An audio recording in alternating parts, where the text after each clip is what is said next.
नमस्कार। पहले आमतौर पर विधानसभा या लोकसभा चुनाव में उम्मीदवारों की घोषणा चुनाव की घोषणा हो जाने के बाद होती थी। अपवाद की तरह कुछ पार्टियां ऐसी आईं जिन्होंने चुनाव की घोषणा से पहले उम्मीदवारों के नाम का ऐलान शुरू कर दिया। बहुजन समाज पार्टी ने ये एक ट्रेंड शुरू किया था, उसके बाद आम आदमी पार्टी ने किया। फिर पिछले चुनाव में सब लोगों ने देखा कि किस तरह से के चंद्रशेखर राव की पार्टी ने, भारत राष्ट्र समिति ने अनाउंसमेंट किया। तो अब यह एक परंपरा बन गई है। अभी लोकसभा चुनाव की घोषणा नहीं हुई है, लेकिन कई पार्टियों ने अपने उम्मीदवारों की घोषणा शुरू कर दी है। समाजवादी पार्टी ने उत्तर प्रदेश में 30 से ज़्यादा उम्मीदवार घोषित कर दिए हैं। जब कांग्रेस से तालमेल फाइनल नहीं हुआ था तभी उसने उम्मीदवारों की घोषणा शुरू कर दी थी। इसी तरह से आम आदमी पार्टी ने दिल्ली में अपने उम्मीदवारों की घोषणा कर दी है। उसके कोटे की जो 4 सीटें हैं उसने उन पर उम्मीदवार घोषित कर दिया है। हरियाणा और गुजरात में भी उसने उम्मीदवारों के नाम का ऐलान कर दिया है जो उसको कांग्रेस से मिला है तालमेल में। पंजाब की घोषणा अभी उसने नहीं की है, लेकिन उसने कहा है कि बहुत जल्दी उसकी भी घोषणा हो जाएगी। इन सब के बीच भारतीय जनता पार्टी ने, जो सत्तारूढ़ दल है, उसने एक साथ 195 सीटों पर उम्मीदवारों की घोषणा कर दी। जो उसकी पहली सूची आई वो 195 नाम की है। अब देश में 543 लोकसभा की सीटें हैं, जिनमें से एक अनुमान के मुताबिक 450 के करीब या 460-70 कुछ इस तरह से सीटें लड़ेगी भारतीय जनता पार्टी। बाकी सीटें वो अपनी सहयोगी पार्टियों के लिए छोड़ेगी। जैसे बिहार में जनता दल यू के लिए और 3-4 छोटी पार्टियां हैं। इसी तरह से महाराष्ट्र में एकनाथ शिंदे की शिवसेना और अजीत पवार की एनसीपी के लिए, तो सहयोगी पार्टियों के लिए उसको अभी सीटें छोड़नी है। तो 460-470 जो भी लड़े, 450 के आसपास हम मान लेते हैं कि लड़ना है, सीटें लड़नी है बीजेपी को। उसमें से 195 सीटों पर उसने उम्मीदवार घोषित कर दिए हैं। इसका मतलब कि एक झटके में उसने पहली सूची में ही 40% उम्मीदवार घोषित कर दिए हैं। तो ये एक बड़ी घोषणा थी। आमतौर पर इस तरह से इतने नाम एक साथ नहीं घोषित होते हैं, लेकिन बीजेपी ने कर दिया, इतनी घोषणा कर दी उसने। अब इसकी लेकर के कई तरह की व्याख्या इसमें हो रही है कि जो रिजर्व सीटें हैं अनुसूचित जाति के लिए, उसमें कुछ 27 सीटें, अनुसूचित जनजाति की 18 सीटें आई। इस बात को लेकर के चर्चा हुई कि महिलाओं को सिर्फ 28 टिकट दी गई है, 195 में 28, यानी ये 14-15% के करीब आंकड़ा बनता है जो महिलाओं को टिकट दी गई है। ये भारतीय जनता पार्टी की जो सरकार है, संसद की जो की नई इमारत में जो पहला सत्र हुआ था उसमें प्रधानमंत्री नरेंद्र मोदी की सरकार ने महिला आरक्षण बिल पेश किया था और पास किया था। महिलाओं को यह बताया गया कि कितना ख्याल रखती है भारतीय जनता पार्टी उनका, और नरेंद्र मोदी कितना ख्याल रखते हैं कि उनके लिए 33% आरक्षण की व्यवस्था करने जा रहे हैं कानून बनाकर। हालांकि उसमें पेंच ये डाल दिया गया कि वो कानून लागू होगा 2029 के बाद, लेकिन उससे पहले भाजपा चाहे तो टिकट तो दे ही सकती है 33% को।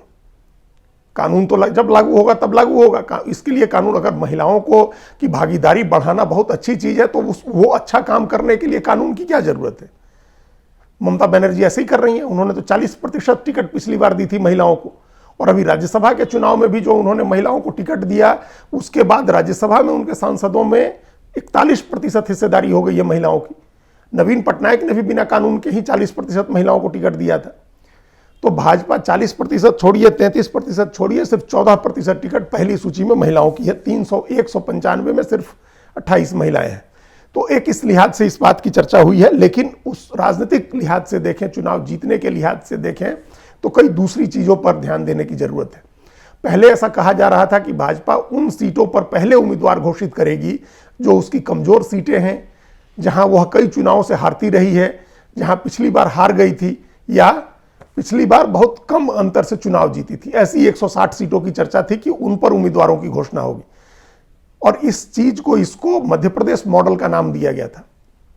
पिछले साल जब मध्य प्रदेश का विधानसभा चुनाव हुआ था तो भाजपा ने अपनी कमजोर सीटों की घोषणा सबसे पहले कर दी, अगस्त में ही कर दी थी। चुनाव की घोषणा से बहुत पहले चुनाव नवंबर में हुए, और अगस्त में भारतीय जनता पार्टी ने अपने उम्मीदवारों की पहली सूची जारी कर दी थी, जिसमें वो तमाम सीटें थी जिन पर वो कई बार से हार रही थी या बहुत कठिन सीटें थी भाजपा के लिए।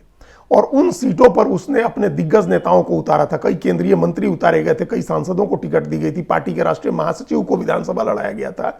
तो ये किया था और उसका फायदा भी हुआ। उसमें जितनी सीटें जीती बीजेपी ने, वो एक बोनस की तरह थी उसकी। कई बार से हार रही दिमनी सीट नरेंद्र सिंह तोमर ने जीत करके दी। तो इस तरह से उसने उम्मीदवार उतारे। तो ये माना जा रहा था कि लोकसभा चुनाव में भी भाजपा कुछ ऐसा ही करेगी कि कमजोर सीटों पर या मुश्किल लड़ाई वाली सीटों पर पहले उम्मीदवार घोषित करेगी, लेकिन उसने छोड़ दी मुश्किल सीटें, और जो आसान सीटें थी जिन पर वो पिछली बार बहुत भारी अंतर से जीती थी या जहां लड़ाई बहुत आसान है उसको दिख रहा है, वहां उसने उम्मीदवार पहले घोषित कर दिए।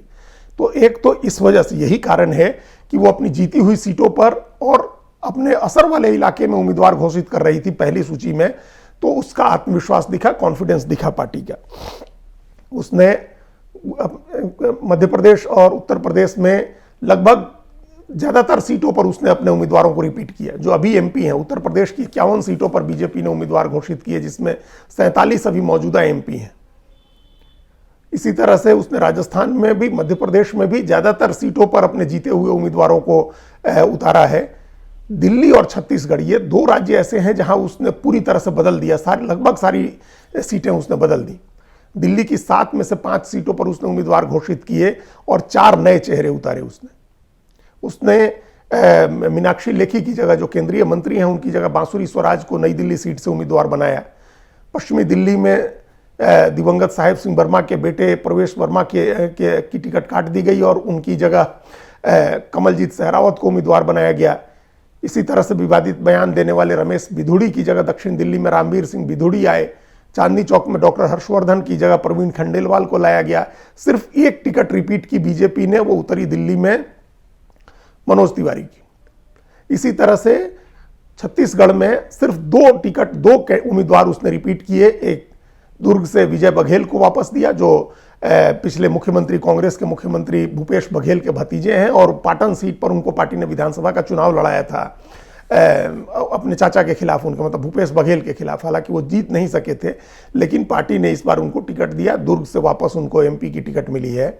और इसी तरह से संतोष पांडे को टिकट मिली है, जहां चर्चा थी कि रमन सिंह के बेटे अभिषेक सिंह को टिकट मिल सकती है राजनांदगांव, लेकिन वहां से उनके पिता का जो असर वाला इलाका है, उस इलाके में उनको अभिषेक सिंह को टिकट नहीं मिली। संतोष पांडे को रिपीट किया बीजेपी ने। 2 सीटें, बाकी सारी सीटों पर नए उम्मीदवार उतारे गए। पहले दुर्ग से सांसद रही हैं सरोज पांडे, उनको इस बार कोरबा से चुनाव लड़ाया गया है। और 8 बार के विधायक और अलग राज्य बनने के बाद से ही छत्तीसगढ़ में मुख्यमंत्री के दावेदार बताए जा रहे बीजेपी के नेता ब्रजमोहन अग्रवाल को इस बार रायपुर से टिकट दिया है भाजपा ने। तो ये वहां छत्तीसगढ़ और दिल्ली में ज्यादातर टिकटें बीजेपी ने काट दी। वहीं मध्य प्रदेश में, उत्तर प्रदेश में ज्यादातर सीटों पर उम्मीदवारों को रिपीट कर दिया।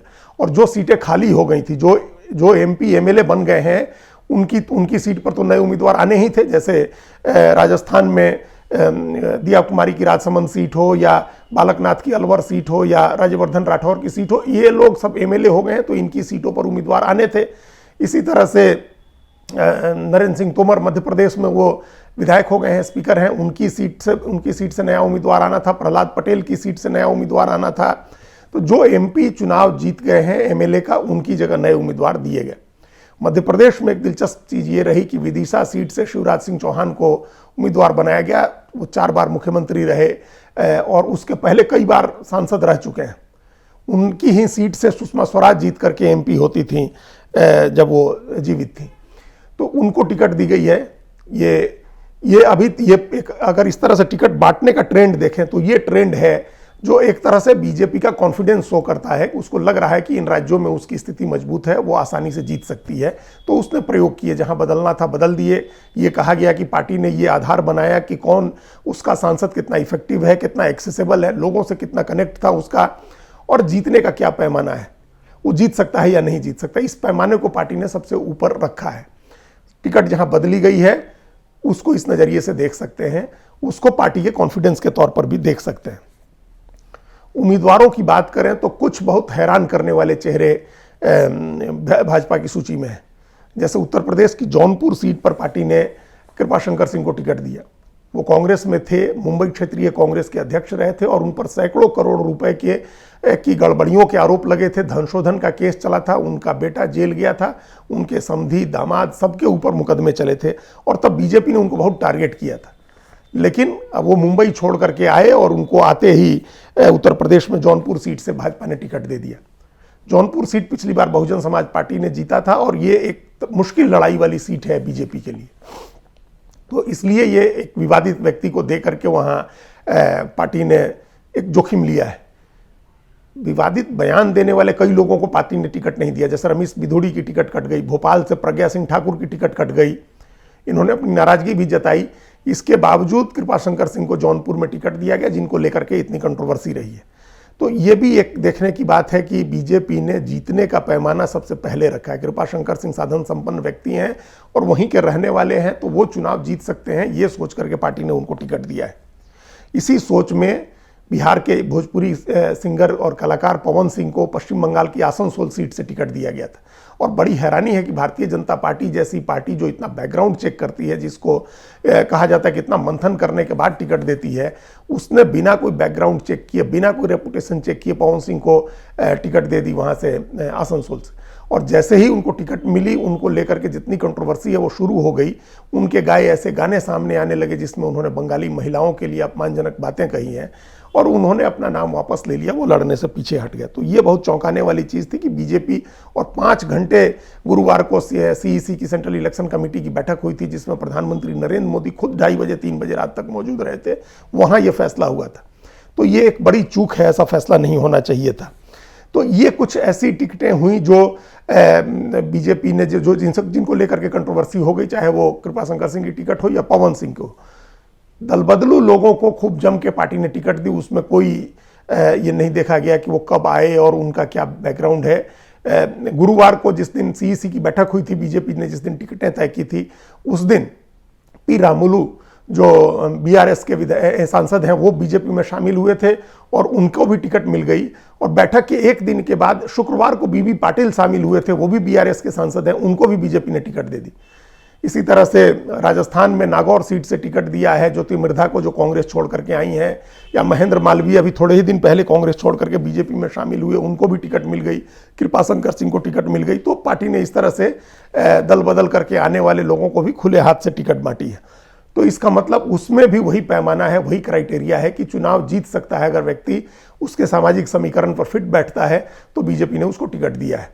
और इसी क्राइटेरिया पर यह मान के चलना चाहिए कि आगे भी टिकटें बीजेपी बांटेगी। अभी जो बीजेपी ने टिकट रोक रखी है वो उन राज्यों की है, ज़्यादातर उन राज्यों में है जहां गठबंधन फाइनल होना है। बड़े राज्य हैं, गठबंधन फाइनल होना है, वहां रोका है टिकट, या जहां बीजेपी इंतजार कर रही है कि अपोजिशन के अलायंस से कौन कैंडिडेट आता है, उसके राजनीतिक कद के हिसाब से, उसके सामाजिक समीकरण के हिसाब से भारतीय जनता पार्टी अपने उम्मीदवारों के नाम घोषित करेगी। जैसे बिहार का है, बिहार का रुका है क्योंकि अभी गठबंधन फाइनल नहीं हुआ है और अपोजिशन के कैंडिडेट का सामाजिक समीकरण, उसका राजनीतिक कद देखना होगा। यही स्थिति महाराष्ट्र की है, वहाँ चुनाव, वहाँ टिकटें रोकी गई हैं। पश्चिम बंगाल में डिसीजन नहीं कर रही है अभी बीजेपी, कर्नाटक में नहीं कर रही है। ये ऐसे राज्य हैं जहाँ बीजेपी को अभी सोच समझ के वो फैसला करेगी। अभी कुछ समय हो सकता है कि तय कर ले, तब भी घोषणा कुछ समय तक रुकी रहेगी। 5, 6, 7 लगातार 3 दिन भारतीय जनता पार्टी के सेंट्रल इलेक्शन कमेटी की बैठक होनी है, उसमें चीज़ें तय हो जाएंगी काफ़ी, लेकिन घोषणा हो सकता है रुकी रहे।